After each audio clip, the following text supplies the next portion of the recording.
Ever since I started making Division content and uploading it to YouTube, whether it be farming videos or how to solo a certain activity, I've always received a number of queries around the build I'm running, with some of the more forward comments going as far as to say, "You have the best gear in the game, how are the rest of us supposed to do it?" I've always believed that as long as you had a good understanding of the game and have some sort of strategy taken from a guide or through your own experience, a less optimized build will still be able to complete the same content that your best set can, though admittedly it would be a lot slower and more punishing with less room for error. It's all about playing to your build's strengths. BadKitty, my wife, having seen some of the comments pop up and jumping at any opportunity to show me that I'm wrong, told me to prove it. So, like every arrogant, overconfident guy out there, I laid down the challenge without really thinking too much about the details. I'd consider myself a maybe slightly higher than average skill level player, plus I'm on console, so the whole aim thing isn't that amazing. My strengths are more from the strategy and planning side of things, and also having a fairly good grasp on games of this type. My goal? To show that any player, regardless of build, should be able to complete the most difficult PvE content in the game. They just need to play it smart. I gave BadKitty the job of constructing me an average build based on what was available for sale from the vendors this week, plus any exotics that I have in my stash. What I hadn't planned for was for her to go straight to Reddit, and with the community's help, she had prepared the worst build I think I've ever seen. I was trying to show that an average player in World Tier 5 with a less than optimized build could complete the in-game content. Purples were off the table and I was allowed to recalibrate gear. Some suggestions were one piece from every gear set and any burst fire weapon. But without stating where I should buy these, I was able to be a little bit picky with the stats, and I'm actually not too bad with burst fire weapons, so I felt this was too easy. The build I ended up with was Robust Chest, Tactician's Mask, Prosperous Knee Pads, Deadeye Backpack, Predator's Gloves, Steadfast Holster, with the Midas as my primary and the Cassidy as my secondary weapon. First step is to decide what this does well with without making any changes, which isn't much since most of the pieces don't really do anything on their own, but a couple of things do stick out straight away. Robust Chest, increased armor while in cover by 10%. Steadfast Holster, health regeneration kicks in twice as fast while in cover. So basically, with two pieces that offer cover bonuses and weapons that offer no range, and in fact hinder my damage output, I needed a way to actually take down the NPCs because the build needs to be able to run solo. Rolling into skill power seemed like the only way I was going to achieve this. Plus, with the skill power build, I'd be able to change up my skills to adapt to each mission. I wanted to cover a range of activities including light zone boss farming, dark zone farming, challenging missions, weekly HVTs, challenging underground, legendary Times Square, and the resistance farm. All run solo. I wanted to throw in a couple of incursions too, but matchmaking in New Zealand for incursions is a painful affair. Which I'm kind of glad in this situation because I feel like a bit of an asshole joining a match-made group holding a Midas and a Cassidy. I could have pulled a couple of friends together, but we would have just ended up adjusting their builds to make up for where my build was falling short.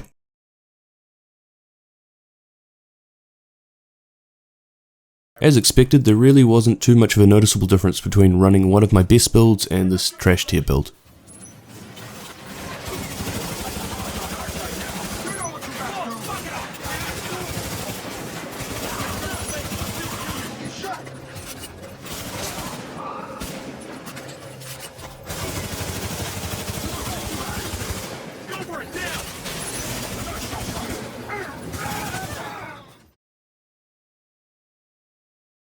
In this example I was running the DZ farming for Division Tech, mostly gathering gold caches in DivTech chests. I was also taking down the odd boss too, but only if it was on my farming route. The only challenge was with the lack of range I had on my weapons. Successful Dark Zone farming is the best example of being aware of what's going on around you and being prepared. As a solo player with a poor build, stealth is your friend. Keep moving, don't stop for anyone, rogue or otherwise. If you find yourself in trouble, just run. Don't run wildly down the middle of the street firing your gun at every opportunity. Hug the buildings, always have something in front of you and behind you. Run a conceal pulse and trigger it off as often as possible. Keep an eye on the kill feed, it'll give you all the information you need as far as where the rogues are on the map. Get yourself familiar with your surroundings. Plan a farming route and run it over and over until you know every NPC, every bit of cover, and all escape routes if you need them.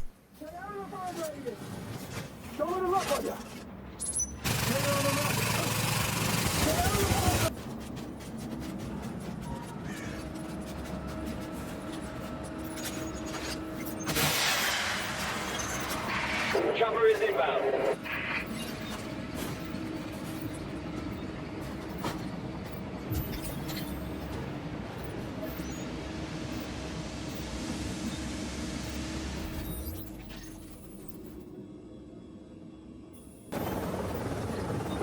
finished. We'll have to store you here once.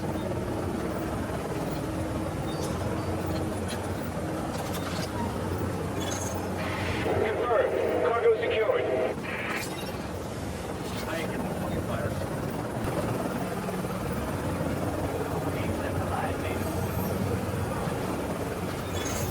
Extraction success. Though a bit slower than the usual speedruns I have with my min-max builds, it's still perfectly achievable with my trash tier skill power build. Understanding the mission, looking out for the best cover and adjusting my skills based on the NPCs, but small slip-ups were starting to become quite unforgiving.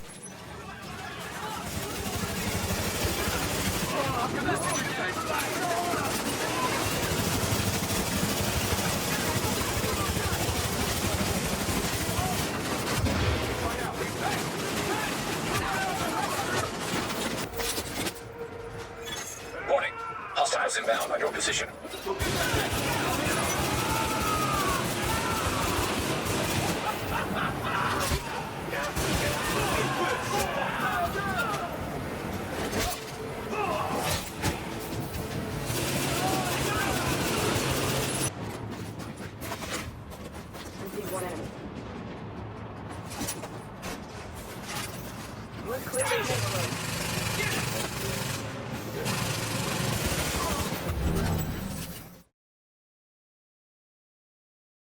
These were actually a lot more difficult than I was imagining they'd be. I really had to set camp, utilising any and all cover, playing very defensively. I had to make sure I was timing my skills so I had a fresh flame turret ready for the start of each wave to slow down the rushes that would beeline straight for me. The other challenge I all of a sudden had to be conscious of was the timer.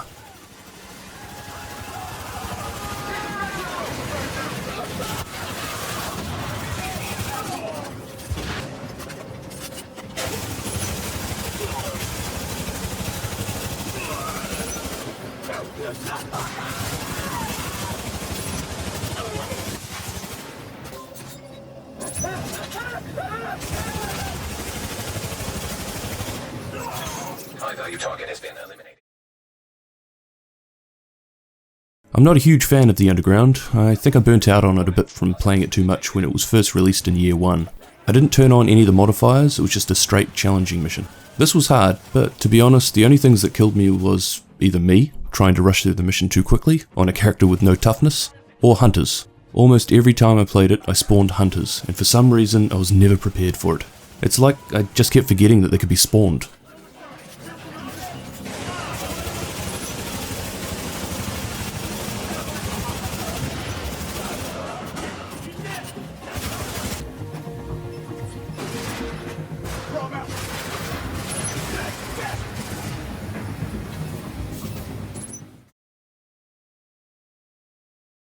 This, I was expecting a challenge. I'd never run the solo without a build specifically tuned to this mission, but I feel I'd run it enough times on my own to know exactly what enemies were coming at me and where I could take cover. It took twice as long as normal, and I probably wiped at least half a dozen times, but the key to this one was taking it slow, utilising cover, changing out my skills throughout the mission to deal with the different types of enemies. But to be honest, if this was the only build I ever had to work with, I'd never run this mission solo again. It wasn't fun.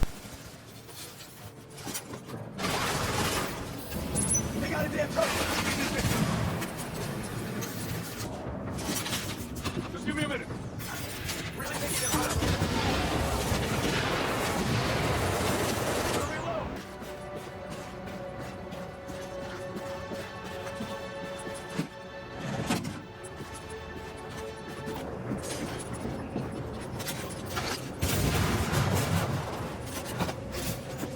Hey, ain't no point hiding.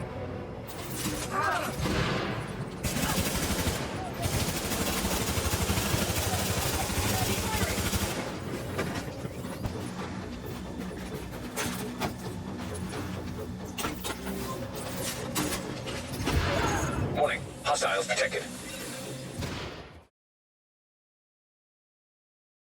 Going into this, I thought I'd comfortably be able to make it to the Wave 10 bosses.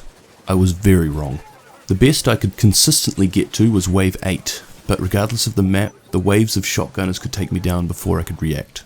I tried running it with different skills, I tried running to different SHD tech devices like turrets or healing stations, but it didn't matter, the build just wasn't strong enough in any aspect, whether it be DPS, toughness or skill power. The best run I did got me to wave 10 where I was unable to take down the bosses in time.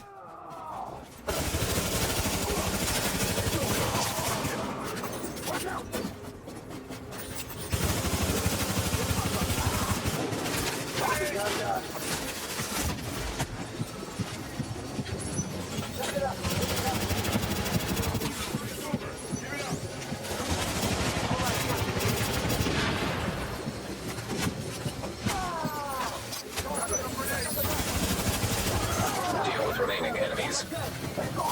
Looks like you got 5 hoppers remaining. I'll be the first to admit that this was certainly a lot more difficult than I was expecting, but it does show that even with a terrible build you can still complete most of the content in the game. You just need a good understanding of the activity and a plan of how you're going to tackle it. Also, I see this build as a bit of a worst case scenario. I'd like to think that if you've made it this far through the video that most of you are running a much better build. This was actually quite fun attempting to make a build out of nothing, but I did pick up a couple of things from this activity. 1. I don't mind the Midas as much as I thought I would. I actually grew to like it. However, the Cassidy can suck a dick. I f***ing hate that weapon. And 2. When creating some of my videos I take for granted the top tier selection of gear, builds and weapons that I have at my disposal. And I'm not taking into consideration the number of you that are still trying to find this gear and may not have the most optimized builds. I now understand the frustration I get from some people in the comments after I release a video titled "The easy way to get this" or "The fastest way to acquire that" when I'm running a completely min-max 6-piece set that was built solely around the specific activity. These activities can still be done, but they certainly aren't as easy in some situations. It makes sense that of all the content I played through that it was the Resistance that I couldn't make any decent ground on. The Resistance is pretty much the only PvE in-game content that has been released in the last 12 months. So with minimal updates to the rest, it's the only one that is actually balanced to the new more powerful gear that's available. So contrary to what I've said in the past, the Resistance doesn't actually increase in difficulty too quickly with each wave. It's just that we haven't properly optimized our builds and team collaboration adequately. As more people complete their 6-piece sets or the next great new gear type comes out, it'll get easier. If anything, I think the other in-game activities need to be stepped up a little. For example, with this build, challenging missions should be more challenging. And I shouldn't be able to complete any legendary missions solo. In some ways, the game has become too easy for a lot of us.